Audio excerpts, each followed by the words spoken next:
Usually, this is sort of like a day of going against convention for me. Usually, um, I like to come into this group with sort of like eminently practical teachings uh, that lead to, you know, greater sense of well-being, more calm, or uh, provide a kind of inner refuge from a very challenging world. And uh, many of us have challenging individual circumstances.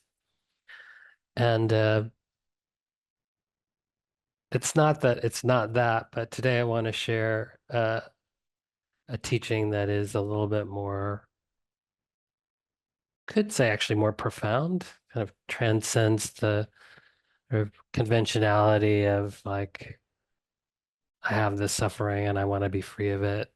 Um, and just a little context, my study and training and practice is all in the insight tradition. Vipassana is another word we use. The focuses on um, the earliest recorded teachings of the Buddha. Sometimes we call it early Buddhism.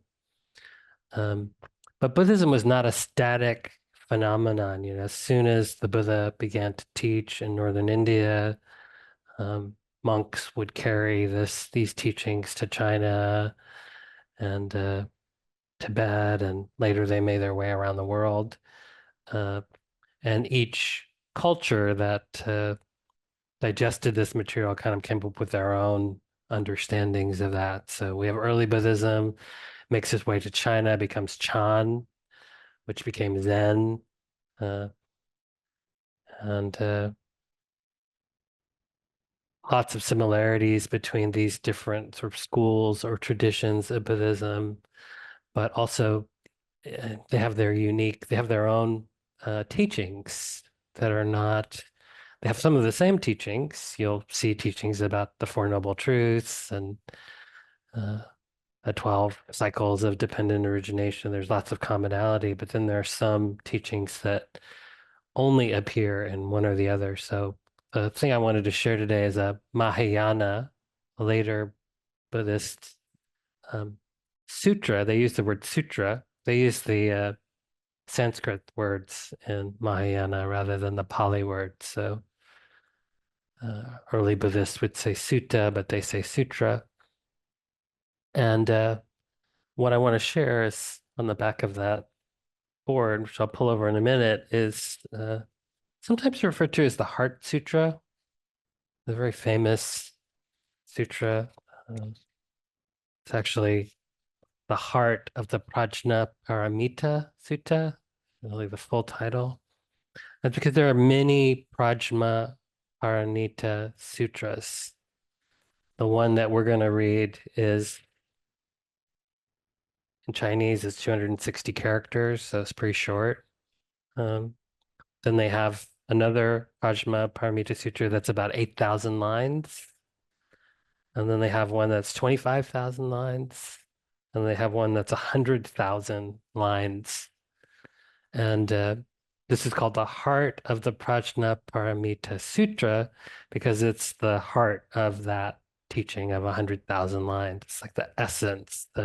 It's not heart in the sense of like heart, the feeling heart. It's heart of like the nugget, the most important bit. Uh, Prajna means wisdom. Prajna Paramita is the perfection of wisdom. Prajna Paramita is also like a figure, archetype, uh, a bodhisattva who practiced this perfection of wisdom, and the perfection of wisdom includes the perfection of compassion. So let me pull this thing around. It's not, I apologize in advance for the poor quality of my poster, but I started this at 6:15, so it was sort of the best I could do.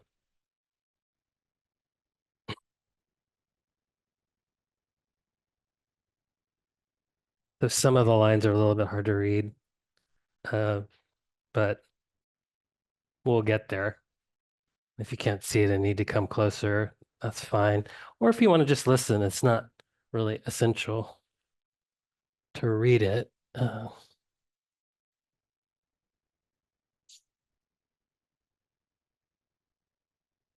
I didn't I didn't bring a copy, so you have to look at this one. So I kind of maybe I'll do it on my phone. I kind of do this, I kind of know this as a chant. So I thought maybe I would just chant it one time and you could just listen to, if you know the chant, you're welcome to join in. It's just a monotone kind of chant.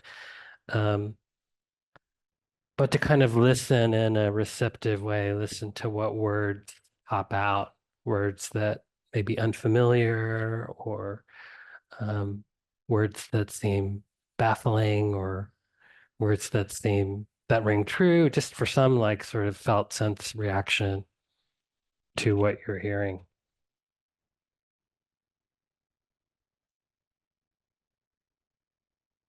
So the heart of the Prajna Paramita Sutra. When Bodhisattva Avalokiteshvara was practicing the profound Prajna Paramita, she illuminated the five skandhas and saw that they are all empty, and she crossed beyond all suffering and difficulty.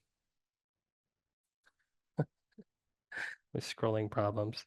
Shariputra, form does not differ from emptiness. Emptiness does not differ from form. Form itself is emptiness. Emptiness itself is form. So too are feeling, cognition, formation, and consciousness. Shariputra, all dharmas are empty of characteristics. They are not produced, not destroyed, not defiled, not pure, and they neither increase nor diminish. Cookies. Therefore, in emptiness, there is no form, feeling, cognition, formation, or consciousness. No eyes, ears, nose, tongue, body, or mind. No sight, sound, smells, tastes, objects of touch, or dharmas. No field up the eyes up to and including no field of mind consciousness. And no ignorance or ending of ignorance up to and including no old age and death or ending of old age and death. There is no suffering, no accumulating, no extinction, and no way, and no understanding and no attaining. Because nothing is attained, the Bodhisattva, through reliance on Prajna Paramita, is unimpeded in her mind. Because there is no impediment, she is not afraid, and she leaves distorted dream thinking far behind. Ultimately, nirvana. All Buddhas of the three period of time attain Anuttara Samyak Sambodhi through reliance on Prajna Paramita. Therefore, know that Prajna Paramita is a great spiritual mantra, a great bright mantra, a supreme mantra, an unequaled mantra. It can remove all suffering. It is genuine and not false. That is why the mantra Prajna Paramita was spoken, recited like this. Gate, gate, paragate, parasamgate, bodhisvaha. Um, so what jumped out? To and including. Up to and including. Yeah, it's like ellipses, like it's like no eyes, ears, nose, tongue, body, or mind. So they said it's like instead of saying all of the things, it's like up to and including. Um, it's a little strange convention. Um, so let's just go through it. The Bodhisattva Avalokiteshvara. So this is an archetype in Uh, Here it's rendered as she, sometimes it's rendered as he. It's said that Avalokiteshvara, another name for Avalokiteshvara is Kuan Yin. Kuan Yin takes whatever form is needed. Uh, so it's our first gender fluid uh, being of record. And she's the Bodhisattva. Bodhisattva is an awakened being that has chosen to remain close to the human realm to be of service to people. And the characteristic of Avalokiteshvara or Kuan Yin is that she listens to the sounds of the world with ease. Sometimes it's rendered, she listens to the cries of the world with ease. So that's why I thought it'd be interesting to do a hearing meditation, because this is, in these times, we need to develop some capacity to engage with the world and have some modicum of ease so that we can do whatever we're called to do to make the world a better place. So the Bodhisattva Avalokiteshvara was practicing the profound prajna paramita, so it's practicing this perfection of wisdom. The Avalokiteshvara or Kuan Yin's meditation method is listening. And it certainly, can be practiced listening with the ear the way we were listening with the ears, but I don't have a more like holistic concept of sort of like a deep listening and attunement, a connectivity with um, I feel like internally, like so much of this practice is the integration of body and mind heart, that we can also have this kind of integration with other beings around us. So she's practicing her meditation of deep listening. Uh, she illuminated the five skandhas and saw that they were all empty. So this is a teaching that actually comes from early Buddhism, that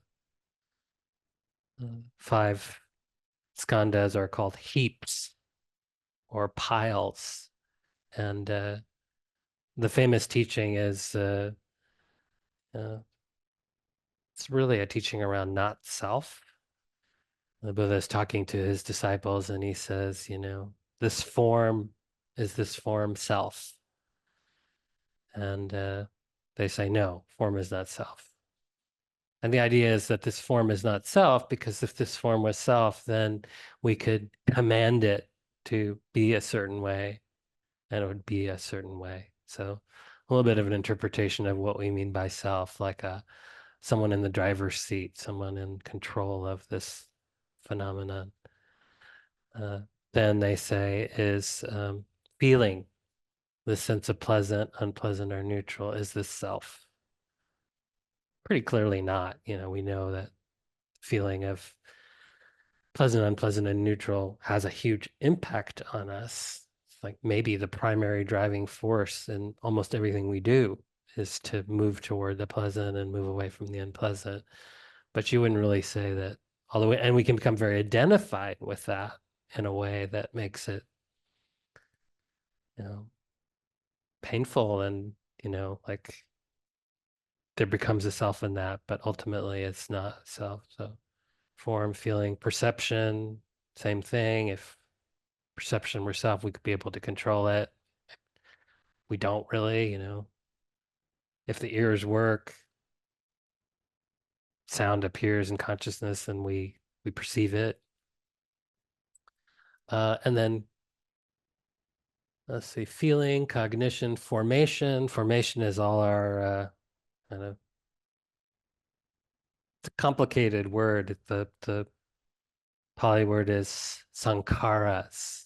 And probably the simplest way of understanding it is like our conditioning or our patterning, our habitual tendencies. Sometimes it's called volitional formations, like the way we've been, our kind of habitual reactions to things that come from, our life experience, our upbringing, our culture.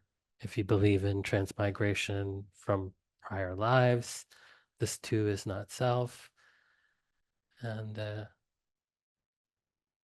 consciousness also is not self because we can't control consciousness. So the teaching of the early Buddha was that these five things, these five heaps, these five processes are what make up the experience of a human being. This form, feeling, cognition, conditioning, consciousness, and none of them are self. That's actually the teaching of not self. So the Buddha never said there is no self. In fact, he refused to take a position on that issue. When he was asked, is there self? He refused to answer. And when he was asked, is there not a self? He refused to answer. And he said that just leads to a lot of views. It's not ultimately helpful for liberation, but it is helpful to see that this body is not us. These feelings we have are not us. The thoughts we have are not us. Our conditioning is not us, and the consciousness itself is not us. So she illuminated the five skandhas and saw that they were all empty. And she passed beyond all suffering and difficulty. Like that's it. She just saw that none of these things have any inherent, um, people say have any inherent existence, that it's in the realm of concept, that we give the thing, the thingness through the concept we impute on it. So if I ask you, what is this? You would say it's a bell. But where is the bellness in it? Like if I put water in it, I'm drinking out of it, we could say it's a cup. Or if I put it on my head, we could say it's a helmet. Or if I uh, chuck it at my enemy, we could say it's a weapon. We give this thing its meaning through a sort of convention and a sort of uh, loyalty to concept. And this is very profound, but it's also on a very superficial level. When we don't have automatically label this as a bell and it becomes fixed and immutable in its bellness, we're closing off possibilities. You know, you can hold open the possibility that this could be actually many things. The example that is used in the time of the Buddha is with a chariot. So you have a chariot. We all know what a chariot is. You could say we modernize it. We say car. We have a car, and what if you take out the seats? Is it still a car? What if it's self-driving, you take away the steering wheel, is it still a car? Where is the carness in that? Car is just a concept. It's an amalgamation of various parts. So we would say that the car is empty of any notion of carness. And so when we see these five heaps, these five piles of things that characterize our experience are empty of any inherent substance, then it's profoundly freeing. She passed beyond all suffering and difficulty. And this is really about adherence to concept and also the limitation of language. So that's why you get all this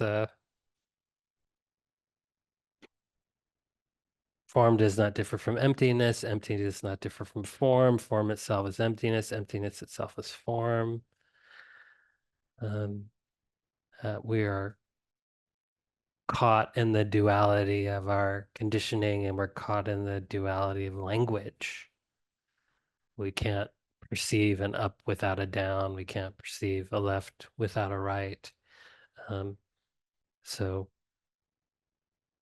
we confuse form and formlessness. We see them as opposites rather than as it is beyond cognition. It's hard to even talk about that maybe form is none other than emptiness, and emptiness itself is form. It's a contradiction designed to illuminate a kind of flaw in our conventional way of thinking. And then, we live in a acquisitional kind of mindset, most of us, want to get that thing. But, they're not produced, they're not destroyed, they're not pure, they're not defiled, they neither increase or diminish, just taking us again out of that sort of like fixed idea of duality.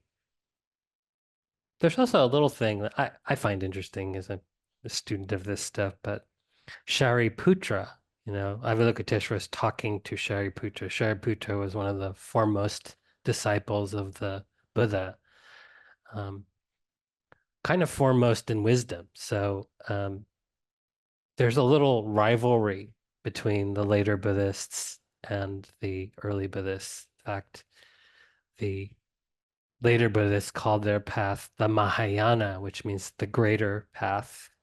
And they call the early Buddhists the Hinayana, the lower path. So there's just kind of like my vision, my imagination, just my imagination is that like these teachers are trying to get people to follow their teaching. So it's like advertising, like, we're much better than those guys over there who do this. So this is actually a little bit of like finger wagging, like Shariputra, you should know this. Form does not differ from emptiness. Emptiness does differ from form. So these little rivalries kind of show up in the teachings.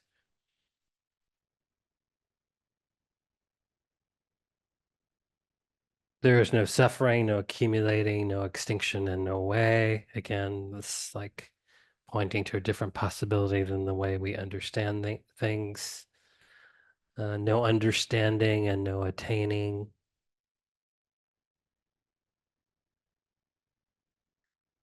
And then this kind of manifests as this mantra that people recite throughout Buddhist countries throughout the world. Gate, gate, paragate, parasamgate, bodhisvaha. So it's like gone, gone beyond, gone way beyond. Uh, Bodhi is like awakening, and svaha is like emphasis. I grew up in the South, so they say like amen, hallelujah. Like it's like just like may it be so.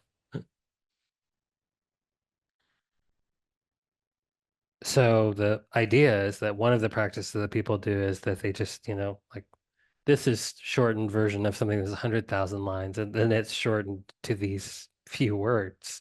Gate, gate, paragate, parasamgate, bodhi, svaha.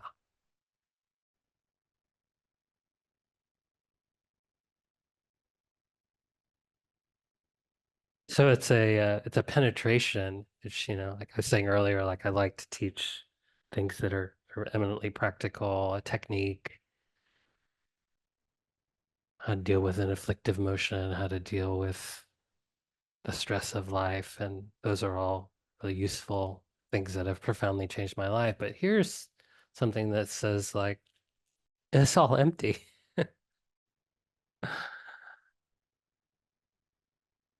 And this is a kind of realization that you can have in meditation, especially if you do an extended period of practice. You can begin to track these processes and actually see that there's no one in the driver's seat. It's not